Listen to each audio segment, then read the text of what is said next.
Assalamualaikum warahmatullahi wabarakatuh. Perkenalkan, nama saya Eka Citra, NPM 2122071131. Di sini saya akan melakukan KIE terkait dengan pranikah dan kesetaraan gender. Permisi Bu, perkenalkan nama saya Eka Citra. Di sini saya mahasiswa dari Unjaya. Nah, di sini saya akan melakukan konseling terkait dengan persiapan pranikah dan kesetaraan gender dalam pernikahan. Ini saya punya brosur, silahkan dibuka Ibu dan perhatikan bagian yang saya tunjukkan.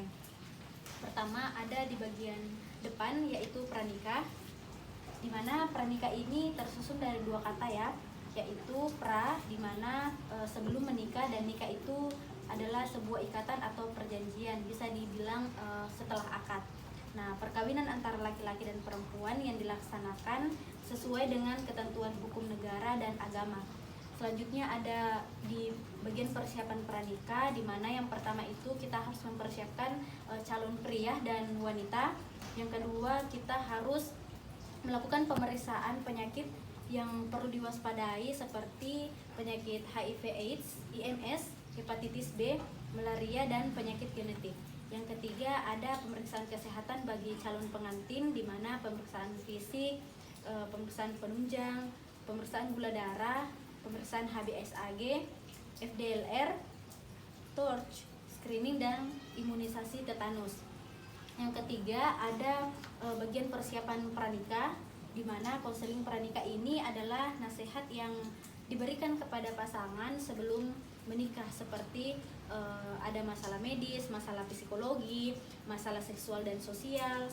Nah, terus konseling yang dilakukan di sini adalah konseling kesehatan reproduksi, di mana yang pertama ada masa kehamilan, masa subur, masa kehamilan, proses kehamilan, tanda bahaya kehamilan, perubahan emosional pada ibu dan bayi, program perencanaan persalinan atau P4K, dan pilihan metode kontrasepsi bagi pasangan yang baru dan ingin menunda kehamilan. Bisa dilihat di sebelahnya Bu, di bagian kesetaraan gender dalam pernikahan, di mana kesetaraan gender itu adalah suatu keadaan setara di mana antara laki-laki dan perempuan dalam hak, hukum, dan kondisi atau kualitas hidup yang sama. Laki-laki dan perempuan ini bebas mengembangkan kemampuan personal mereka dan membuat pilihan-pilihan yang tidak dibatasi oleh stereotip atau peran gender yang kaku.